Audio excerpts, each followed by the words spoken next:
오늘도 하나님이 우리와 함께 하십니다. 아멘. 오늘 말씀을 읽어서 잘 아시겠지만 예수님께서 시몬이라는 사람의 집에 저녁 초대를 받았습니다. 그럴 때 죄인이라 불리우는 마리아가 비싼 향유, 약 3천만 원 정도 되는 향유, 3만 불 정도 되는 그 향유를 머리에 그리고 발에 다 쏟아 부었다 그랬습니다.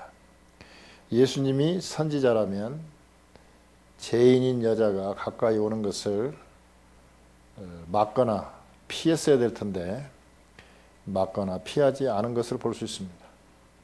그 당시에 죄인이 거룩하다고 생각하는 사람의 손을 잡거나 접촉이 있으면 그 사람도 같이 죄인이 된다는 생각을 갖고 있습니다.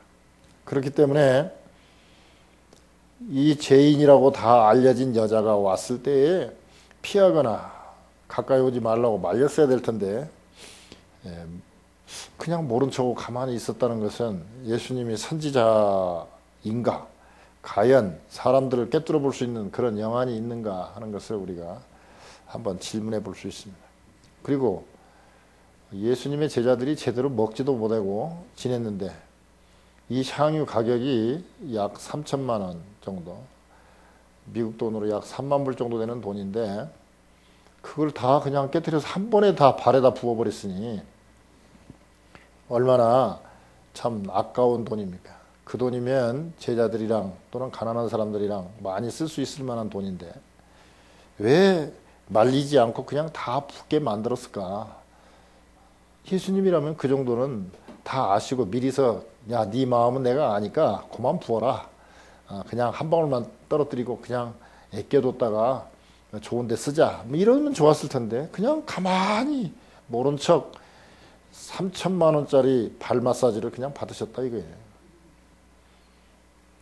오늘 이 말씀을 통해서 우리가 한번 더 깊이 생각하면서 하나님의 뜻과 하나님의 심정을 좀 더 깊이 생각해 보면 좋겠습니다. 이곳이 어디냐? 장소는 베단입니다. 베다니. 벳 하면은 이게 집 뜻이고 아니 뜻은 고통 또는 빈민의 집, 가난한 집 이런 뜻이 있습니다. 슬픔의 집 이런 뜻이 있어요. 그런데 장소는 어디냐? 예루살렘 동쪽으로 정확한 거리는 한 2.8km쯤 돼요. 그러니까 마일로는 한 1.6마일 정도밖에 안 되는데 이렇게 길로 돌아가려면 좀 돌아가야 된다고 그래요. 그래서 대략 한 2마일 정도 지점에 약간 동남쪽 정도, 한 게 4시 방향 정도에 있는 조그마한 동네인데 이 이름대로 베다니, 빈민의 집, 고통의 집, 그러니까 달동네, 거기다가 나병이 들린 시몬이 살고 있고 나병이 들었다고 보는 나사로가 살고 있는 걸로 봐서 일종의 나환자촌이 아닌가 이렇게 생각해요. 그러니까 슬픔의 집, 고통의 집으로 불려지고 그 달동네에 주로 그 못 살고 가난한 나병 환자들이 모여 사는 곳이라고 볼 수 있습니다. 그곳에 마리아라는 여자가 살고 있었어요. 마리아, 메리, 뜻은 beloved, 사랑받는 사람 그런 뜻입니다. 근데 이 성경에 보면 마리아가 많이 나와요. 그 중에 중요한 세 사람만 든다면 예수의 모친 마리아, 또 오늘 본문에 나오는 베다니 마리아, 또 막달라 마리아 이렇게 마리아가 이게 세 사람이 있는데 오늘 다 예수님의 사랑을 받고 예수님을 사랑했던 분들인데 그 중에 오늘은 베다니 마리아에 대해서 생각을 할 수 있어요. 근데 이때가 베다니에 갔을 때가 언제냐? 예수님이 십자가에 금요일 날 달리셨는데 그 주간, 그러니까 수요일이죠. 그러니까 이틀 전이죠. 십자가에 달리기 이틀 전이에요. 이틀 전에 예수님께서 베다니에 제자들과 여러 또 여자 제자들도 있었거든요. 그러니까 적어도 한 20여 명 정도가 늘 같이 다녔는데 예수님이 예루살렘에 가실 때에 예루살렘 시내에서 무슨 호텔에서 주무신 것이 아니라 뭐 돈도 없고 그러니까 주로 어디로 갔냐면 이 달동네 특히 나사로를 좋아하고 마르다 마리아 자매를 좋아했기 때문에 또 거기서 또 이렇게 환영을 하기 때문에 이 베다니 지역에 가서 주무시고, 아마 나사로도 나병 환자였기 때문에 주로 이렇게 거지처럼 구걸해서 먹고 살고, 마르다 마리아도 아마 창녀인 것으로 보고 있습니다. 그래서 몸을 팔기 때문에 뭐 돈이 이렇게 많지 않은 여자들로 알고 있어요. 그렇기 때문에 갔다가 뭐 아침에 뭐 음식 준비한다고 20여 명이 때로 몰려가서 자고 있는데, 뭐 자는 것은 그런다고 하지만 뭐 먹을 게 없으니까 아침에 일찍 그냥 뭐 바쁜 것처럼 나오실 때가 많았어요. 그 중에 이제 그런 것을 우리가 알 수 있는 대목이 뭐냐면, 무화과 나무 열매라도 하나 따먹어 볼까 하고 입이 무성하니까 와서 보니까 무화과 나무에 열매가 없으니까 그냥 저주하는 사건이 나오죠. 그런 거 보면 이 제자들이나 예수님이 3년 동안 제대로 밥을 잘 드시도 못 하시고 식사도 못 하시고 돌아다니셨던 것 같아요. 그런데 이 나환자촌, 격리된 마을,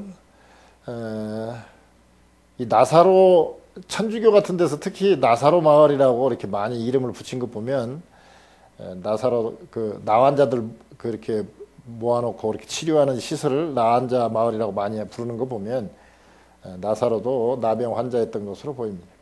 근데 바리새인이면서 나환자였던 시몬이라는 사람이 마리아 집 옆에 가까이 있는데 보니까 뭐 마리아가 뭐 없는 돈에 대접하는 거 보니까 나도 한번 대접할 만 하겠다, 이런 생각이 들었던 것 같아요. 그래서 오늘은 시몬이 그 예수님을 이렇게 모셨어요, 제자들이랑. 그런데 이렇게 이제 그 당시 이스라엘 사람들은 식사할 때 보면 약간 이렇게 왼쪽 팔로 이렇게 베개 같은 거 이렇게 받치고 옆으로 이렇게 약간 누워서 비스듬히 이렇게 오른손으로 이렇게 음식을 먹잖아요. 근데 그렇게 누워서 이렇게 음식을 먹으려고 하고 있는데, 그 옆집에 살고 있는 마리아가 이렇게 그 비싼 옥 그걸 파가지고 거기 속에다가 향유를 집어넣고 이렇게 뚜껑을 막은 그런 옥합인데, 여기 보면은 나드 한 근 정도라고 그랬는데, 그 원화를 보거나 양을 보면 대략 한 0.5리터 정도, 한 500g 정도 되는 거죠. 상당히 양이 많은 건데, 그걸 가지고 와가지고 들어와서 머리다 한 방울 떨어뜨리고, 그리고 난 다음에 그냥 발에다 다 부어버리는 것이죠. 그러니까 그거를 볼 때 우리가 이해할 수가 없죠. 왜냐하면 그 가격이 대략 향유가 약 300데나리온, 그런데 데나리온 하면은 남자 장정이 하루 일한 품삯이 한 데나리온이에요. 미국에서 그냥 한 10시간 일하고 1시간에 10불씩 잡고 그러면은 대략 한 100불인데, 주로 이제 이런 장정이라도 무슨 일 하는 사람이냐면 목수일 같이 뭐 건축일 같이 하는 사람들을 무슨 기준으로 들었을 때, 뭐 맨날 날씨가 좋거나 그러면 모르지만 날씨가 안 좋을 때도 있고 그러니까 대략 1년이면 한 300일 정도 일을 할 수 있죠. 그러니까 300일 정도 일을 하는 거니까 1년 연봉이라고 볼 수 있어요. 이 향유가 얼마나 비싼지 우리나라 여기 미국 돈으로 한 3만 불 정도, 한국 돈으로 대략 한 3천만 원 정도 되는 그 가격인데, 요걸 왜 만드냐 하면은 이게 그 여자들의 혼수품 1호예요, 1호. 이 오간에다 향유를 자꾸 돈 있을 때마다 이렇게 사가지고 조금씩 담아가지고 이제 결혼할 때 이걸 갖고 가가지고 첫날 밤에 이제 신랑 머리에다 한 방울 붓고 그러면 그냥 온 방안에 향기가 가득하죠. 그리고 또 남편의 아주 그 귀한 친구나 손님 또는 남편이 모셨던 은사, 이런 분들이 이제 왔을 때 식사 시간 때 이제 이렇게 집에 오시면 이제 이렇게 머리에다 한 방울씩 떨어뜨리니까, 이게 뭐 한 방울씩 하고 이게 뭐 하려면 뭐 얼마나 쓰겠어요. 맨날 그런 잔치가 있는 것도 아니고. 그러다가 이제 뭐 남편이 이제 죽게 되면 이 관에다가 이 향유를 다 이렇게 부어서 이제 장례를 치르거든요. 그러니까 그런데 그 마리아가 들어올 때에 시몬이 마음속으로 뭐라고 생각하냐면, 아니 마리아가 몸 파는 여인으로 죄인, 이게 죄인이라고 했을 때, 여자가 죄인이라고 했을 때는 뭐 도둑질하거나 뭐 그런 죄인이 아니라 대부분이 그냥 몸을 파는 창녀를 보통 죄인이라고 그러고, 남자가 죄인이라고 그랬을 때는 주로 그 세무서원, 그